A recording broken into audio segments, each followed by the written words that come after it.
At Total Pharmacy Care, we fill your prescriptions and answer any questions about your medications. No distractions and no long lines. Tell your doctor to send your prescriptions to Total Pharmacy Care.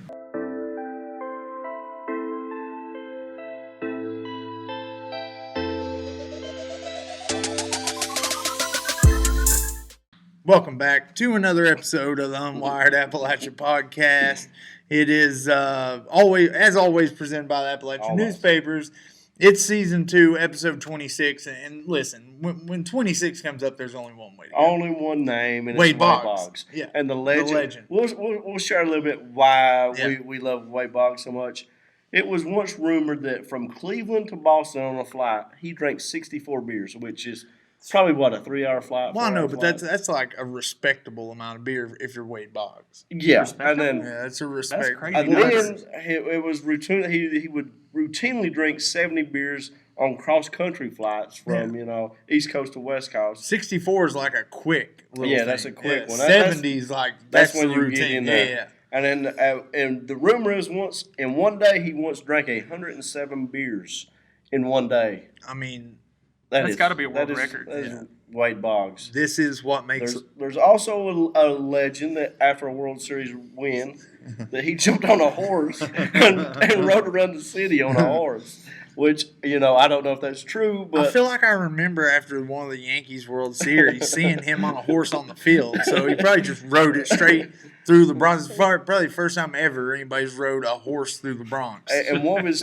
former teammates, once he got to Tampa Bay late in his career, said they were on a flight and a stewardess just dropped down a case of beer in front of him. And he said, "Miss, who is that beer for?" And she goes, "Mr. Boggs." So I mean, he had the fly crew train. Wade Boggs, just an absolute legend. Season 2, episode 26. Shout out to Wade Boggs. The living legend. The living legend. I mean, Hall of Famer. Hall of Famer. By the way, did all this as a Hall of Fame baseball player. A great player. And he hit over 300. And he's also known as the Chicken Man because before every game he'd have to eat a whole chicken. He had to have a whole chicken. A whole chicken. And he was obsessed with chicken, apparently. Played into his 40s, if I'm not well mistaken. Into his 40s. Yeah. He was a legend at Boston for the Red Sox and then switched sides and won some World Series with the Yankees. So. Yeah, he was on those late 90s Yankees dynasty teams with Cedar. And still hitting over 300. Yeah, still hitting over 300. Just cranking 107 beers, not a big deal. Wade Boggs. Shout out to Wade Boggs. We want to take a second. Obviously, after we talk about Wade Boggs, we're going to take a second and thank our sponsors. Absolutely. Seems like a weird transition. Don't worry about it. From one legend to some several other legends. Here's a legendary person. It's flu season. I'm going to tell you about the legend of Joel and Sandy Thornberry because these are good people. They're making sure the community's vaccinated and stays flu-free. You had the flu? Nope, never had a flu. Have you had a flu shot? No. Well, I mean, congrats I got a good immune system. You got a solid immune system. Good genes. Yeah, okay. Well, anyway, I have had a flu shot. Joel Thornberry gave me that flu shot, and he was very gentle. I'll say that for him. He was very gentle. I'm afraid of needles. Very professional. He came right to our office, took care of all of us right here. But the professional pharmacists at Nova Pharmacy and Caremore Pharmacy want you to get vaccinated. Call Joel or Sandy Thornberry today and get vaccinated and stay healthy. Nova Pharmacy 606-432-2274 and Caremore Pharmacy is 606-639-2273. We also want to give a big shout out to the gang at Bruce Walters. Listen, these are the best guys around. If you're in the market for a new or used vehicle, I know tons of people that work there. My guy Randy just bought a new car from them. It's absolutely beautiful. These guys will take good care of you. They've just updated pricing on all of their new inventory. So check them out at brucewaltersford.net. We're also brought to you by Presbyterian Homes of Cedar Creek and Good Shepherd at Phelps. If you're looking for quality care for loved ones, look no further than Presbyterian Homes of Cedar Creek and Good Shepherd at Phelps. Both facilities treat your loved ones with care and respect. They offer therapy, daily activities, exquisite cuisine, and home-like settings to make your family members feel at home. Call to schedule an appointment today at Cedar Creek. Call Jessica Thacker, that's Trevor's wife, at 432-8243, and at Good Shepherd, call 456-8725. Caring for your loved ones is what we do best. Shout out to Trevor. I feel like Josh Blankenship disrespected Trevor a little bit. He always That does. was such a ricochet shot. We love you, Trevor. We think you do a great job. And you know what? Josh Blankenship don't even read his stuff. Not even here today. No, and not even here today. He says he's working on a feature today. That's all right, so. because we got his place. Tell us a little bit about our your boy. intern, Josh Mullins. Josh goes to UPike. He's a senior up there. Jordan. Yeah. Also, his name is Jordan. He's not my intern. My bad. I'm going to get an F on my report card this time. But Jordan's doing a great job for us. He's covered several things for us now. He's going to be a professional one of these days, and you'll see him out on the sidelines soon, I would imagine. Graduate this year? Yeah, in May. Yeah, man. Yeah, awesome. If you want to just tell some people about, what you're getting from your education at UPike, like why you want to pursue a career in sports and what you're looking to do. Man, for years, I've played sports all my life, so I love sports. It's one of my passions, and writing is also something that I fell in love with while I was at UPike. Mm-hmm. And big shout out to Chandra Master up there. She teaches that journalism class, and I took it one year and fell in love with it. So decided that's what I want to do for the rest of my life, is just write about sports. And I mean, listen, there are a lot worse jobs to have. I mean, and you can't stress the importance of really enjoying the work. Everybody needs good coverage. Everybody needs somebody who can tell somebody else's story, and somebody who can write, report, have ethics, morals, do everything the right way. And Jordan's doing that right now. I mean, he's got a good base. Just reading the few stories he's wrote for me, I mean, he's already a seasoned pro in my book because the edits are very small, and he's doing a good job. So, he's on the right track in my book already. Don't give me the big head, man. Well, that's what we do. That's what we do. If you deserve it, that's what we do. And just stepping right into the first topic, he's probably going to be a very busy guy here coming up, as are you, Corey, and anybody else who covers sports in the area, because the district tournaments and basketball are getting underway tonight. We're recording this on Monday. So some of the district basketball tournaments tipping off at Jenkins tonight. Shout out to Jenkins. And for all of our listeners, if you're subscribers, you probably got one of these over the weekend, which, our district basketball preview covers the 54th district, the 57th, 58th, 59th, and 60th districts. And we also preview the 14th and 15th region tournaments coming up, which, next week's 15th is going to be here. Yeah. But like you said, the districts start tonight. They're going to be at Jenkins. They're going to be 4 games up at Jenkins are going to be running from Monday to Thursday. The 60th will start up on Tuesday, and, there's just basketball everywhere. I mean, it is the fun time of the year. This is what the kids play for postseason, and this is what we really, we really enjoy this time of year, too, because you get to see some of your best basketball. And, Jordan got to see Belfry Friday night right before regular season, so the 60th coming up. Belfry's a 2 seed over there. Mm-hmm. They play Pike Central in the opener. The winner plays Phelps. I mean, what did you see from Belfry the other night? They played the Russell Red Devils the other night, and they looked okay. I can say that. There was some good scoring by Saladin, their little freshman. Yeah. He is a phenomenal player. Mm-hmm. Once he gets some experience, a couple years under his belt, he's gonna be a very good player. Yeah, and Belfry's one of those teams that play, an up-tempo style. Not many people play that anymore. So, they've got a shot to do some big things in that 60th and make some noise over here in the 15th region. And, speaking of the 15th region West, this is going to be all right here at the Appalachian Wireless Arena. No better place to have it. Just, the excitement, the fan sections, the noise. And this year, I don't think there's going to be any really, usually sometimes some of those first-round games aren't as competitive. Right. I don't see that happening this year. I think everything's going to be competitive. I mean, it's going to be an electric environment. There's no doubt about that. I mean, we're looking forward to hosting, and I'm not sure how many years now the Appalachian Wireless Arena is the first year I've been here. I believe now, don't quote me on this, but I believe it's been here every year since 2006. Yeah, so because my first year working at the newspaper, the 15th region tournament was held at Shelby Valley. And then after that, it's been over here. So. Yeah, I mean, it's the perfect environment for high school basketball. We can accommodate as large a crowd as any, bigger.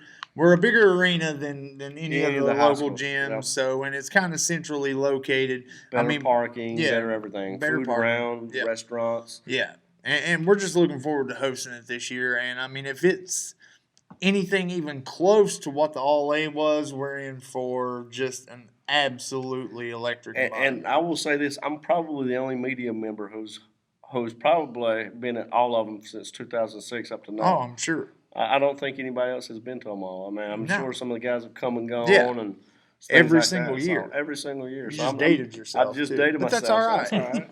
He's a vet. Hey. He's been doing this. Hey, I've seen a couple basketball games is what I'm trying to say. So we've got what would you say, the 60th and the 59th starting, or all the districts start tonight? Well, the 60th starts tomorrow. Okay. Everything else is either tonight or tomorrow. All right. So most of them start tonight, though. Yeah, so there's going to be all kinds of basketball action. Definitely get out and see some of these young players. Tons of talent in the mountains. Yeah. There's so many good players to go out and see. If you're a basketball fan, get out and see some of these games. If you can't get out to Jenkins, because look, let's just be honest, Jenkins is a little bit out of the way. Yeah. If you're just a normal person, you have no rooting interest, Jenkins can be a little bit far of a drive. But 15th Region coming up, going to be right here at the Appalachian Wireless Arena. Come out and see some of these games and get involved. I mean, listen, this place is going to be packed. It's going to be awesome. Oh, yeah. It'll be fun. Speaking of another team that plays a lot of their home games, I would say the majority of the home games right here at the Appalachian Wireless Arena, the UPike Bears. We've known for a while now. Kelly Wells announced that he was stepping down as the head coach. He's going to remain on as the AD. He's going to still be at the college. But I guess have they formally announced it? They've formally announced that Tigh Compton is going to be the head coach. And Wednesday morning they're going to have a press conference, where everybody can talk to Tigh and do interviews and formally announce him that way. But they've released the press release already. Yeah, I mean, and I think everybody who covers the sport will agree, well-deserved hire. I mean, Ty's been with Kelly for a while. He's just a great guy. He's been the associate head coach for probably close to 10 years now. He was a major part of this program building with Kelly, winning the national championship in 2011. Mm-hmm. He's been in all. He's been there for most of it for Kelly. Homegrown guy who's put his time in. Heck of a recruiter, heck of a guy. You meet Tigh, you don't like him, there's something wrong with you. I mean, he's just that nice of a guy. Yeah, I mean, it's definitely a well-deserved promotion for Tigh Compton. He's earned that position, and I don't think there's going to be any drop-off whatsoever because he understands. He's been a part of it. Like he's been a major part of building that. Well, and the biggest thing I think everybody can agree on this is that it's not like this program was headed in the wrong direction. You know what I mean? Kelly Wells has gotten, I mean, this is the gold standard in NAIA. They're competitive every year. He brings in great players. They've been hit with a little bit of injuries this year, kind of struggled with some setbacks. But this was at the first of the season. It was phenomenal. It was them and Georgetown. It was everybody else. Yeah. And they can still make a run. We're not saying this season's over by a long shot. I mean, you still got Mid-South coming up. You got a game tomorrow night, I believe. But this team still got plenty of talent. And, Xavier Guana, who was one of the guys who was hurt, he's back now. Right. And, they still got a couple other guys out. But, there's another piece to the puzzle that they were missing. And Jordan actually covered them over the weekend and watched the Cumberland's game. Well, and Cumberland's is a tough team. That's not like they lost to a Scrubs in here. I mean, that was a tough team.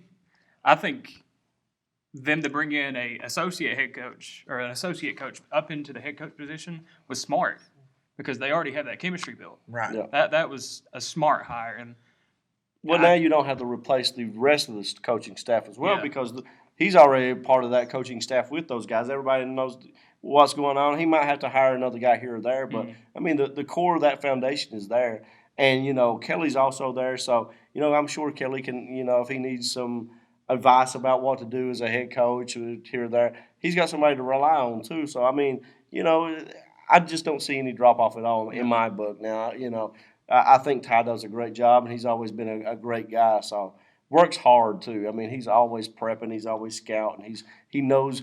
Most time before a game, I go and ask Tigh, what I think, Right. I try to pick his mind a little bit about, the matchups and stuff, and he always breaks it down perfect. So. Well, I think there's a lot to be said for familiarity. He's got the relationship with a lot of the players. You got a lot of these guys coming back. Some best player, Jordan Perry's got another year of eligibility. This is a guy in Tigh Compton who already has that rapport with these guys, already has a relationship. I mean, to me, it was right and right. It's the perfect time. Yeah, I think so.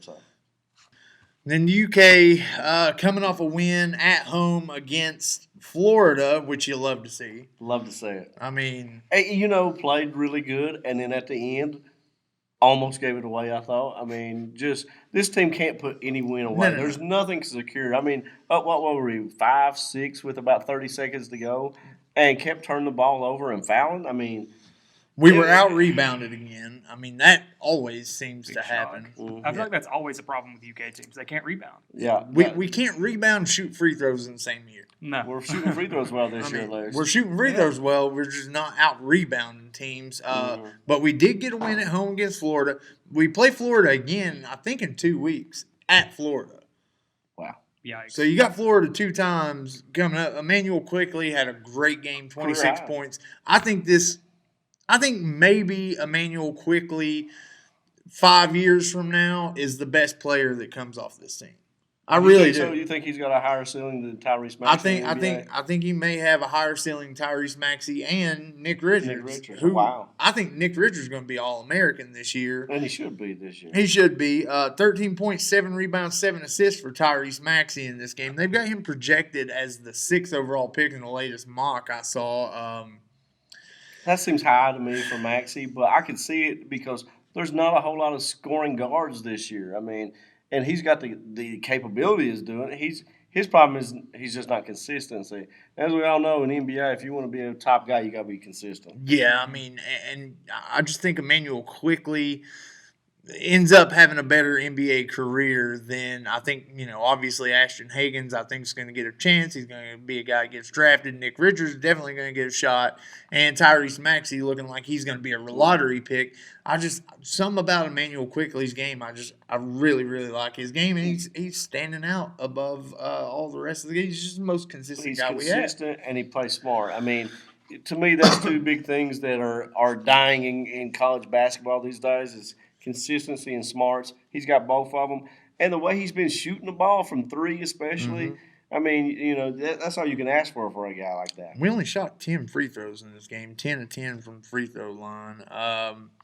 But, yeah, I mean, Kentucky continues to roll, number 10 ranked coming into this game. And then I guess everybody saw this weekend 3 of the top 4 teams end up getting beat, including San Diego State.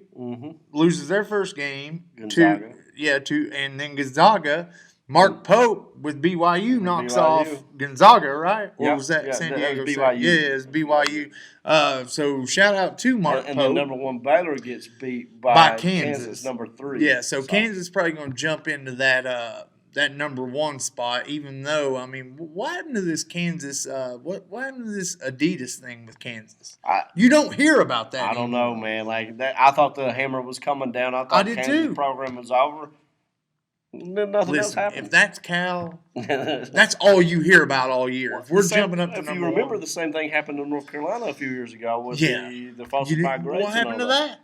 Just went away. Yeah. I guess they forgot about it. Snoop Dogg performed at Allen Fieldhouse. That's just insane to think about. Yeah, that's just insane to think about. Snoop Dogg at Allen Fieldhouse.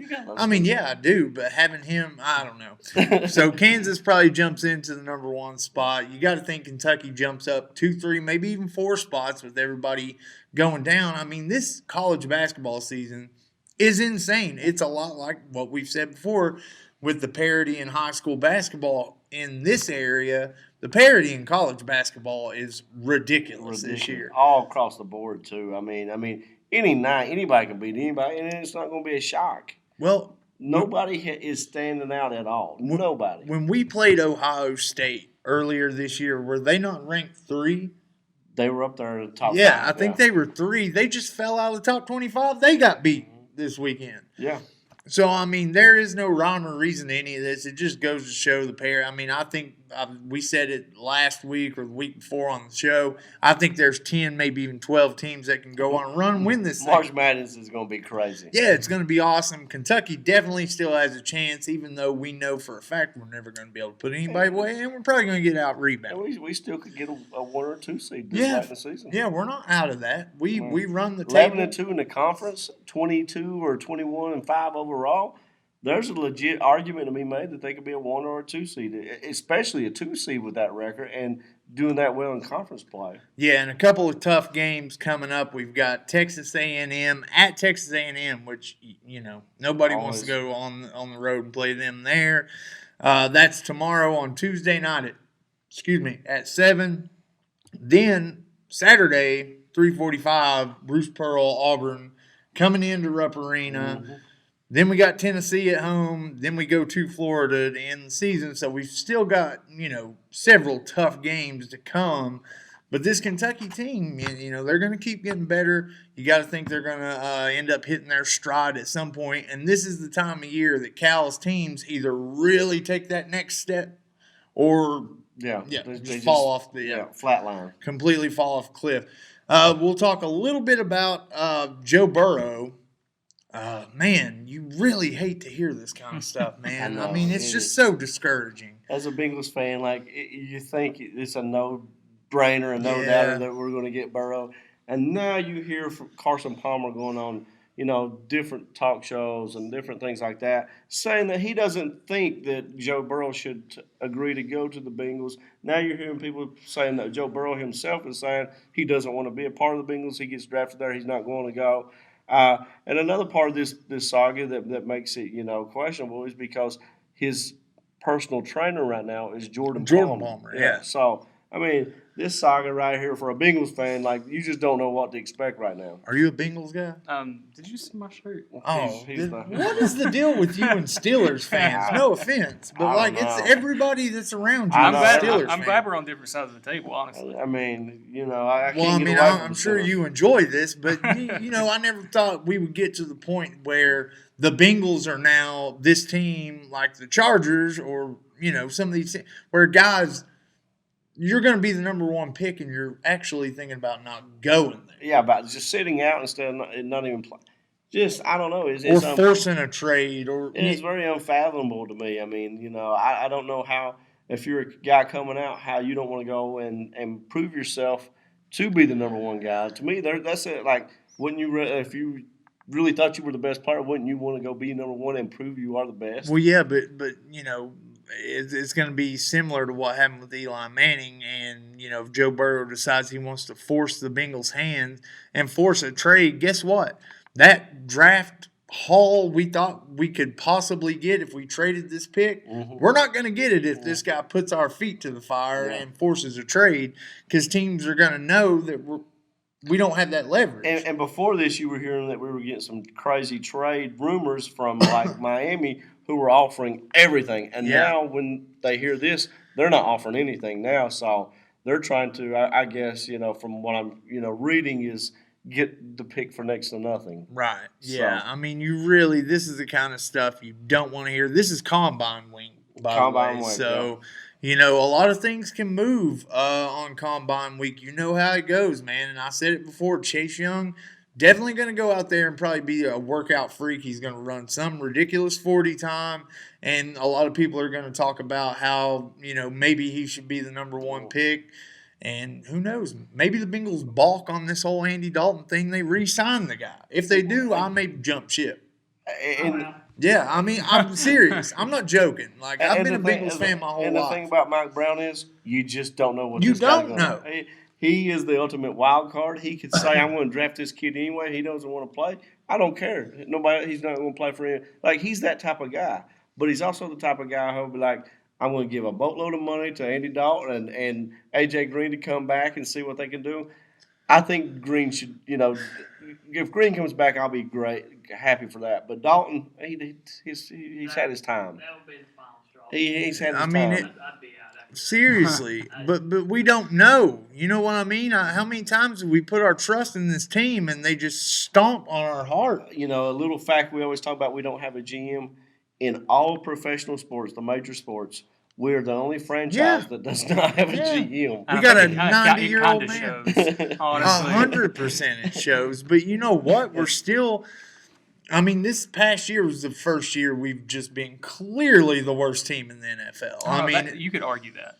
Yeah, well, no, it's at least in the last 10 years. I mean, we haven't been great.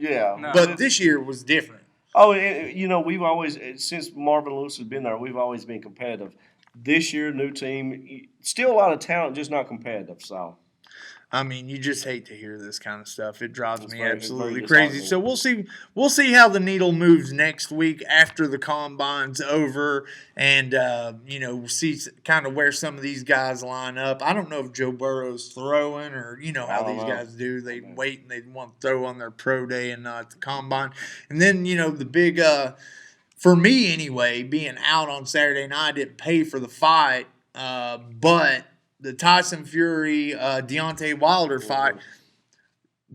Tyson Fury was a huge underdog in this fight going in. Yeah. Huge underdog. Yeah, Deontay Wilder was the favorite going in. And I don't know how that's not a pick 'em since it was a draw the last time, and most people thought Tyson Fury won that fight. So. I mean, if you look at these two guys standing side by side to each other, you're like, that guy. You clearly think Deontay Wilder looks like he could easily kill somebody. Yeah.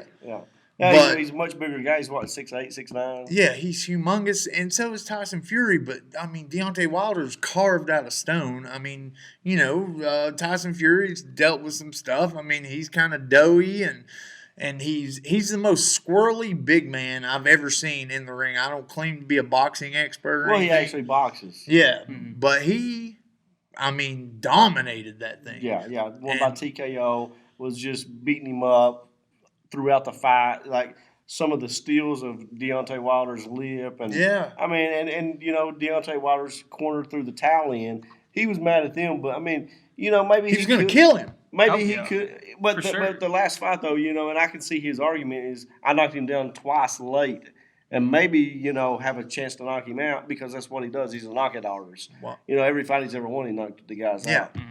So I can see his argument, but I can also see his corner not wanting him to get killed and beat up even worse. His first Klitschko fight, didn't he win that by decision? Wasn't that split decision? How was that? The Fury. Yeah, he beat Klitschko. He's never been beat. He's the linear champion. Then after he beat Klitschko, he never defended. He gave it up. Yeah. He got up to over 400 pounds. Started doing. Was depressed on the booze, on the booger sugar, and he thought about killing himself, and then he came back. And after that, rededicated his life to boxing and all kinds of stuff. So, just a great story. I mean, it really is a great story, and for me anyway, seeing it come across the bottom line on ESPN, being out Saturday night, I mean, I can attest to all the people that were around me. Everybody was in shock. Nobody I know thought Tyson Fury was going to win. Here's the real question. Yeah, me either. The real question is he the true Gypsy King, or is that Brad Pitt from Snatch? Oh, Brad Pitt from Snatch. And also, let me tell you something, Deontay Wilder. Mick from Rocky would have never thrown the towel in on this one. He'd let you die in the ring, my friend. So be thankful you got people over there in that corner looking out for you. I wonder if he likes dags. Mick would have told you to hit the one in the middle. Yeah, Mick would have been. He would have hit him with a 1-2. Fury was like licking the blood off of Deontay Wilder. Yeah, that was super weird too, by the way. I feel like they were both just out there just punch drunk. He had no idea what he was doing. That was extremely weird to see, but he reminds me of like Kane from WWE just a little bit. Yeah. But to me, Brad Pitt in Snatch. If you've never seen Snatch, you definitely need to go watch it. That. Great Guy Ritchie movie. All the Guy Ritchie movies. That's his best by far, in my opinion. Lock, Stock, and Two Smoking Barrels. I like it, but it's no Snatch. Oh, man, I love Lock, Stock. But Snatch is a great movie, and Brad Pitt in that movie, always the Gypsy King. Tyson Fury, he'll always be number 2. So anyway, I guess that's as good a place to end it as any. We will be knee-deep in district basketball coming up. Be on the lookout for these guys' work. They'll be out at all these games. Corey, Randy, Jordan, not Josh. Jordan, not Josh. Will be coming out. You'll see them at these district basketball tournament games. Say hey to them, and be sure to check out all their work. And if Josh Blankenship's out there somewhere, just don't give him the big head either. Just kind of ignore. Act like you don't know him, even if you do. Don't just don't give him. Listen, this kid is getting out of control. He thinks he's a local celebrity now. Yeah, and he thinks he's the king of Pokemon Go. Yeah, and, I mean, just all kinds of stuff with Josh. Pokemon Go. Hey, I saw him walking down the street in a pea coat and the tightest pair of pants you've ever seen in your whole life. It was unbelievable. I was just trash talking in there. He's getting. Josh Blankenship has gone full on Hollywood. He has. Hollywood Blankenship. He has, because of the podcast. Like people say, hey, you're the guy. You're the guy. Yeah, you're that guy. Nice pants. Anyway, we'll see you again for episode number 27. I don't know who that's going to be. Wade Boggs. Shout out again to Wade Boggs, the chicken man. You can never shout Wade Boggs out. 107 beers. Just think about that. 107 beers. One plane trip. Shout out again to Wade Boggs. Big thank you to Corey Vance behind the camera. Randy White. Jordan, intern Jordan. Not Josh, intern Jordan.